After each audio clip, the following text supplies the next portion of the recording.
You know what's weird? There's someone in your life right now who knew you were going to break up with your ex before you did. Someone who sensed your job was making you miserable months before you admitted it out loud. Someone who looked at you during a party where you were laughing and smiling and quietly asked if you were okay because somehow they knew you weren't. And you probably thought, how the hell do they know that? Here's the thing. That person, there's a 98% chance they're not like most people you know. Actually, statistically speaking, they're part of the rarest 1 to 2% of the entire human population. They're what psychologists call an INFJ. Now, before you click away thinking this is just another one of those personality type videos, hang on. Because what I'm about to share isn't your typical INFJs or empaths who like reading surface level stuff. Nope, we're going deeper, way deeper. See, most people don't understand INFJs at first. They seem quiet, so you think they're shy. They seem detached, so you assume they don't care. They smile and nod, so you believe they're simple and easy to figure out. But then something shifts. Maybe it's been 6 months, maybe it's been 6 years, but eventually, you start seeing things you completely missed. Things that make you realize this person operates on an entirely different frequency than everyone else you know. And once you see it, you can't unsee it. Today, we're pulling back the curtain on 8 things that everyone, and I mean everyone, eventually realizes about INFJs. Whether you are one, love one, work with one, or you just try to figure out why that one person in your life is so damn mysterious, what you're about to discover is going to change everything. Fair warning, though, some of this might make you uncomfortable, because INFJs have this uncanny way of reflecting truths we'd rather not face. But that's exactly why we need to understand them. So silence your phone, get comfortable, and let's dive into the mind of the rarest personality type on the planet. Trust me, you're going to want to hear this. 1, they're not actually shy. They're selectively social. All right, let's kick things off with probably the biggest misconception about INFJs. Most people assume they're shy or antisocial because they're not always the life of the party. But here's what you'll eventually realize. INFJs aren't shy at all. They're what we call selectively social. There's a massive difference, folks. See, INFJs have this incredible ability to read a room. They can walk into a space and instantly pick up on the energy, the tensions, the unspoken dynamics between people. It's like they got this internal radar that's constantly scanning their environment. And because of this heightened awareness, they're extremely intentional about where they invest their social energy. They're not avoiding people because they're scared or nervous. Nope, they're making conscious choices about who deserves their time and attention. Small talk? That's their kryptonite. Superficial conversations about the weather or what someone had for lunch. They'd rather watch paint dry, honestly. But get them talking about something meaningful, philosophy, dreams, the mysteries of the universe, why people behave the way they do. And suddenly, you can't shut them up. They'll talk for hours, passionately, with this sparkle in their eyes that tells you they're completely in their element. So if an INFJ seems distant or quiet around you at first, don't take it personally. They're just sizing up the situation, figuring out if it's worth opening up. Once they decide you're worth it, man, you've got a friend for life. 2, their intuition is downright scary accurate. Okay, this one's wild. And honestly, it can be a bit unsettling until you get used to it. INFJs have this sixth sense that's honestly hard to explain. They just know things. Like, they'll predict how a situation's going to play out before it even happens. They'll sense when something's off with you, even if you're putting on your best, I'm fine face. They'll have gut feelings about people that turn out to be spot on months or even years later. It's not magic, though it sure feels like it sometimes. What's really happening is that their dominant cognitive function, introverted intuition, or NI for short, is constantly working in the background, connecting dots that most people don't even see. They're picking up on tiny details, micro-expressions, patterns, and behavior. And their brain is processing all this information at lightning speed to form these incredibly accurate predictions. I can't tell you how many times people have told me stories about an INFJ in their life who warned them about something, a bad relationship, a sketchy business deal, a person who seemed trustworthy but wasn't, and they ignored the warning, only to realize later that the INFJ was absolutely right. Here's the frustrating part for INFJs, though. They often can't explain how they know what they know. It's just this inner knowing, this certainty that comes from deep within. And when they try to articulate it, they sound vague or like they're making stuff up. But give it time, and their predictions have this eerie way of coming true. So if an INFJ tells you they have a bad feeling about something, listen, seriously. Their track record speaks for itself. 3. They're dealing with way more than you realize. Here's something that'll hit you eventually. INFJs are carrying a whole lot more weight than they let on. On the outside, they often seem calm, composed, even serene. They're the ones holding space for everyone else's emotions, offering advice, lending a shoulder to cry on. They're the peacemakers, the counselors, the ones who somehow make everything feel okay. But underneath that peaceful exterior, there's a storm. INFJs are deeply emotional beings. They feel everything intensely, their own emotions, and because they're so empathetic, everyone else's emotions too. It's like they're walking around with this invisible sponge that absorbs all the feelings in the room. And here's the kicker, they rarely show it. They've learned to bottle things up, to process their emotions privately, because they don't want to burden others. They're so used to being the strong one, the reliable one, that they forget it's okay to fall apart sometimes. Or maybe they just don't trust people enough to show their vulnerable side. You might know an INFJ for years before you see them truly break down. And when they do, it's intense. All those emotions they've been holding back come flooding out like a dam that's finally burst. It's overwhelming for them and for anyone witnessing it. So here's what you need to understand. Just because an INFJ looks fine doesn't mean they are. Check in on them. Ask how they're really doing, and then ask again when they give you that automatic "I'm fine" response. Create a safe space for them to be vulnerable. They spend so much time taking care of everyone else. They need someone to take care of them too. 4. They'll disappear, and it's not about you. All right, brace yourself for this one because it confuses the heck out of people. INFJs are famous for what's often called the INFJ door slam, or the vanishing act. One day, they're fully present in your life. The next, poof, they've disappeared. No calls, no texts, no social media activity. It's like they've fallen off the face of the earth. And before you spiral in a panic thinking you did something wrong, let me explain what's really happening. INFJs need alone time. Like, they need it the way you need air to breathe. Because they're so sensitive to energy and emotions. And because they're constantly giving so much of themselves to others, they get completely drained. It's not just normal tiredness. It's deep soul exhaustion. When this happens, they retreat. They go into what some people call hermit mode. They'll cancel plans, ignore messages, and basically hibernate in their own little world to recharge. They're not mad at you. They're not ghosting you. They're literally just trying to survive and restore their energy. During these periods, they're usually doing things that help them process everything they've absorbed: journaling, reading, listening to music, creating art, or just sitting in silence. They need to reconnect with themselves because they spent so much time tuned into everyone else. The best thing you can do when an INFJ disappears? Give them space. Don't bombard them with "Are you okay?" Messages every 5 minutes. Send one message letting them know you're there if they need you, and then back off.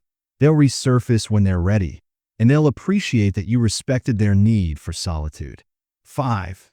They see potential in everyone, sometimes to a fault. Here's something beautiful and heartbreaking about INFJs. They see the best in people, even when those people don't see it in themselves. INFJs have this incredible gift for recognizing potential. They look at someone and see not just who they are now, but who they could become. They see the dreams buried under layers of self-doubt, the talents that haven't been nurtured, the goodness that's been overshadowed by pain and trauma. And because they see this potential, they believe in people fiercely. They'll encourage you, support you, push you to be better. They'll stick by you through your worst moments because they genuinely believe you can overcome whatever you're facing. Sounds amazing, right? And it is. Having an INFJ believe in you can be life-changing. But here's the downside. This trait can absolutely destroy them because they see the good in everyone, INFJs often stay in relationships and friendships way longer than they should. They'll give chance after chance to people who don't deserve it, hoping that person will finally live up to their potential. They'll tolerate behavior that others would walk away from immediately because they're convinced that underneath it all, there's someone worth fighting for. This makes them vulnerable to manipulation and toxic relationships. Users and narcissists spot INFJs from a mile away and take full advantage of their compassionate nature. Eventually, though, and this is important, INFJs wake up. It might take a while, but once they realize someone isn't going to change, once they accept that they've been pouring into an empty well, they're done. And when an INFJ is done, they're done. That famous door slam we talked about earlier? Yeah, that's when it happens. 6. They're walking contradictions. If you spend enough time with an INFJ, you'll notice something puzzling. They're full of contradictions. And I mean that in the most fascinating way possible. They're incredibly private, but also deeply open once they trust you. They're idealistic dreamers who are also brutally realistic. They're gentle and compassionate, but have a fierce, almost intimidating side when their values are threatened. They crave deep connections, but also need tons of alone time. They're creative, free spirits who also love structure and organization. It's like they're two different people rolled into one, and honestly, that's because they kind of are. INFJs are constantly balancing their inner world with the outer world. They've got these rich, complex internal landscapes where they're processing deep thoughts and emotions, but they also have to navigate the external reality that doesn't always align with their internal experience.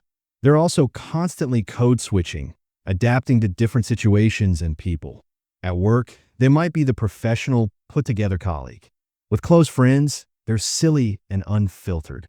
Alone, they're contemplative and introspective. And all of these versions are genuinely them, just different facets of a multidimensional personality. This can be confusing for people who like things simple and straightforward. But here's the thing.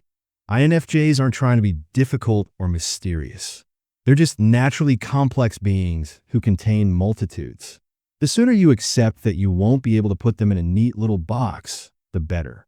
Embrace the contradictions. That's where the magic happens. 7. They need purpose like they need oxygen. All right, here's something you'll definitely notice about INFJs. They're obsessed with meaning and purpose. And I don't use the word obsessed lightly. INFJs can't just exist. They can't just coast through life doing meaningless work and killing time. They need to feel like their life matters, like they're contributing something valuable to the world. This isn't just a nice to have for them. It's absolutely essential to their well-being. This is why you'll find so many INFJs in helping professions: counseling, teaching, nursing, social work, nonprofit work. They're drawn to careers where they can make a tangible difference in people's lives. Money and status? Sure, those are nice, but they're secondary to the driving need to feel purposeful. And it's not just about career. INFJs need their relationships to be meaningful too. They need their hobbies to connect to something larger. Even their everyday activities need to align with their values. If something feels empty or pointless, they'll drop it faster than you can say personality type. This can make them seem intense or overly serious. While everyone else is watching reality TV to unwind, the INFJ is reading about philosophy or volunteering or working on some passion project that's connected to their life's mission. But here's the flip side. When an INFJ feels lost or disconnected from their purpose, they spiral hard. They'll fall into these dark periods where they question everything: their career, their relationships, their entire existence. It's painful to watch and even more painful for them to experience. So if you got an INFJ in your life who seems lost, help them reconnect with their sense of purpose. Remind them of the difference they've made. Help them brainstorm ways to align their life with their values. That's the fuel they need to thrive. 8. They'll change your life if you let them. Here's the final thing you'll realize about INFJs, and honestly, it's the most important one. If you let them, if you really let them in, INFJs will fundamentally change your life. They'll challenge you to think deeper, feel more, be better. They'll hold up a mirror and show you parts of yourself you've been avoiding. They'll ask you questions that make you uncomfortable because those questions force you to confront your own BS. They'll see right through your masks and defenses and love you anyway. But they'll also refuse to let you hide behind those masks forever. Being close to an INFJ is not for the faint of heart. It's not a casual, surface-level friendship. It's transformative. It's intense. It requires you to be vulnerable, authentic, and willing to grow. But if you're brave enough to go on that journey, man, the rewards are incredible. INFJs are loyal to a fault. Once you've earned their trust, they'll stand by you through anything. They'll celebrate your wins like they're their own. They'll sit with you in your darkest moments without judgment. They'll believe in you even when you've stopped believing in yourself. They'll also push you to reach your potential. Remember how we talked about how they see the best in people? Well, they won't let you settle for less than what they know you're capable of. They'll gently, or sometimes not so gently, nudge you out of your comfort zone. They'll call you out when you're making excuses. They'll hold you accountable to your own dreams and goals. And through their example, they'll teach you things you never knew you needed to learn. They'll show you what it means to live authentically, to stand firm in your values, even when it's hard, to approach life with compassion and depth. Not everyone is ready for that level of relationship. Not everyone wants to be challenged and transformed. And that's okay. INFJs aren't for everyone, and they've made peace with that. But if you're one of the lucky ones who gets to truly know an INFJ, who earns their trust and opens your heart to them, your life will never be the same, and you'll be better for it. Conclusion. So that you have it. 8 things everyone eventually realizes about the INFJ personality type. They're not shy. They're selective. Their intuition is terrifyingly accurate. They're carrying way more weight than they show. They disappear to recharge, and it's not personal. They see potential in everyone, sometimes to their own detriment. They're beautiful, fascinating contradictions. They need purpose like they need air. And they'll change your life if you're brave enough to let them. INFJs are complex, intense, and often misunderstood. But they're also some of the most incredible people you'll ever meet. They bring depth and meaning to everything they touch. They make the world a better place simply by being in it, even if they don't always realize it. If you're an INFJ watching this, I hope you felt seen and understood. I hope you know that your complexity isn't a flaw, it's a gift. Your sensitivity isn't weakness, it's strength. Your need for meaning and authenticity isn't too much. It's exactly what the world needs. And if you're someone who has an INFJ in your life, treasure them. Be patient with their need for space. Create safety for their vulnerability. Challenge them when they're settling for less than they deserve. And most importantly, let them know they're appreciated. INFJs spend so much time making others feel valued that they forget they need to hear it too. Understanding personality types like the INFJ isn't about putting people in boxes. It's about appreciating the beautiful diversity of human experience. It's about learning to see each other more clearly, communicate more effectively, and love each other better. Thanks so much for sticking with me through this deep dive. If this resonated with you, let me know in the comments. Share your experiences with INFJs, or if you are one, tell us what we got right or what we missed. Until next time, keep exploring what makes you and the people around you wonderfully, uniquely human.